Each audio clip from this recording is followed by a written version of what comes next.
Então eu gostaria apenas que você pensasse comigo. Vamos pensar. Aqui no capítulo 18 de Jeremias diz assim: a palavra que veio do Senhor a Jeremias dizendo: levanta-te, desce à casa do oleiro e lá te farei ouvir as minhas palavras. Desci, pois, à casa do oleiro e eis que ele estava ocupado com a sua obra sobre as rodas. Como o vaso, preste bem atenção, como o vaso que ele fazia de barro. O que aconteceu? Se estragou na mão do oleiro. Tornou a fazer dele outro vaso, conforme pareceu bem aos seus olhos fazer. Então veio a minha palavra do Senhor, dizendo: não poderei eu fazer de vós como fez este oleiro, ó casa de Israel? Diz o Senhor: eis que como barro na mão do oleiro, assim sois vós na minha mão, ó casa de Israel. Pensa comigo. O barro, ele não se transformou num vaso, porque existia muita coisa nesse barro que não era barro, não é? Você pode aí pegar aí barro misturado com uma série de coisas, você não vai, né? A pessoa que mexe com isso, ele não vai conseguir fazer um vaso. Ou fazer um vaso todo cheio de buraco e tudo. A Bíblia, quando fala em vaso, ela fala na nossa vida. Quando ela fala em vinho novo, não é? Ali em Mateus capítulo 9, quando a Bíblia fala em vinho novo e odres novos, ela está falando do quê? Ela está falando do Espírito Santo para ser colocado nesse vaso que somos nós. Certinho? Agora, a pessoa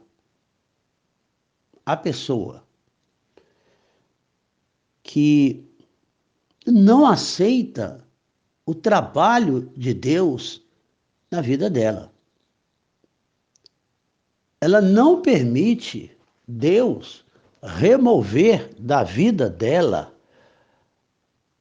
aquilo que está prejudicando a vida dela. Então ela fica ali com um monte de pecado, com um monte de coisas erradas, alimentando uma série de coisas, mas mesmo assim ela quer ser cheia do Espírito Santo. Verdade ou não é? Olha, vamos fazer uma pergunta assim bem clássica, bem clara. Se Deus não consegue fazer de você um vaso porque você não permite Deus tratar com você, você não submete ao tratamento de Deus, você não submete a renúncias, você não submete ao deixar aquilo que não pertence a Deus, me responda uma pergunta: esse vaso é construído ou não? Não. Deus não vai construir um vaso,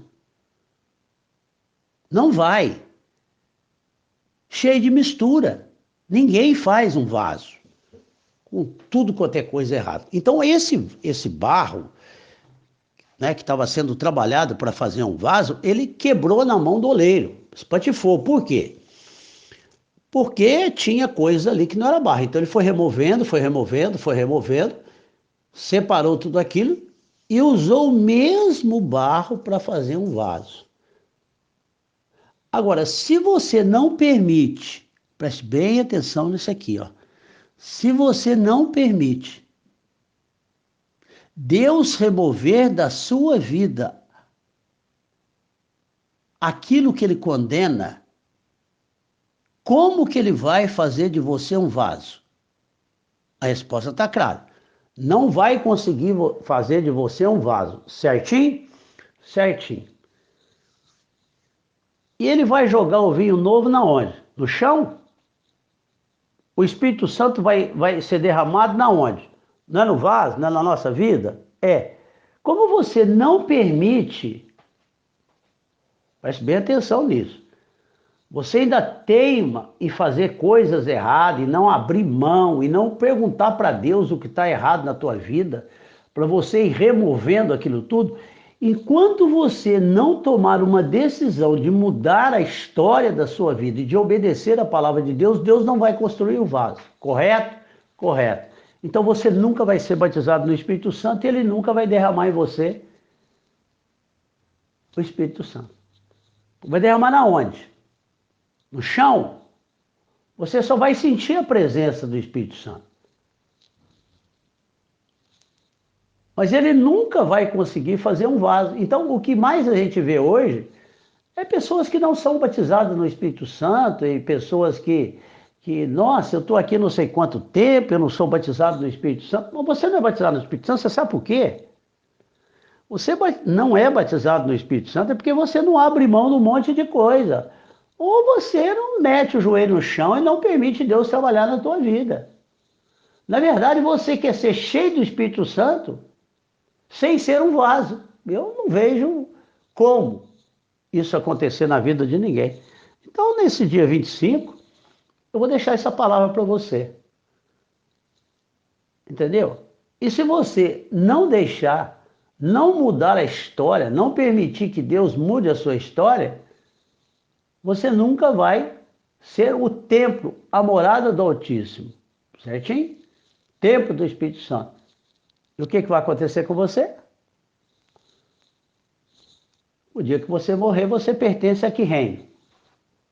O reino das trevas, né? Porque ou você vive de acordo com os frutos da alma, ou você vive com os frutos do Espírito, né, irmão? As obras da carne, né? Então eu gostaria de deixar com você essa reflexão. Né? Ah, eu quero ser cheio do Espírito Santo. Continue orando. Você já foi batizado? Fui, mas a minha vida está toda travada. Então aí você começa o processo de permitir a Deus, com a palavra, que é a espada, né? Separar tudo que é da alma e aquilo que é do Espírito. Né? Aí você começa a orar em língua, você começa a meditar na palavra, você começa a estabelecer uma vida para você. Que nada mais é, né? Do que desenvolver a vossa salvação com temor e tremor, que é a salvação da vossa alma. E isso você tem que dedicar tempo à oração, você tem que dedicar tempo ao jejum, você tem que orar em línguas, você tem que meditar na palavra de Deus. Ah, mas eu não tenho tempo. Então você vai viver essa vida aí que você está vivendo. A decisão é sua. Amém?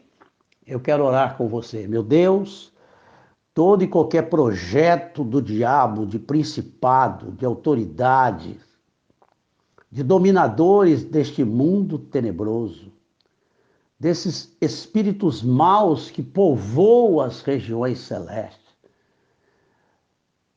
Eu amarro toda ação sua contra todos aqueles que estão me acompanhando e me ouvindo nesse instante. Eu amarro a sua ação, porque eu tenho autoridade sobre vocês. E vocês não vão tocar em nenhuma vida em o nome de Jesus. Meu Deus, dê a cada um dia de vitória, um dia de bênçãos. Coloque as tuas mãos sobre a vida de cada um, Senhor, dando um dia de muita paz, de muitas bênçãos para cada pessoa, Senhor. É minha oração, ó Pai, em nome de Jesus. Amém e amém.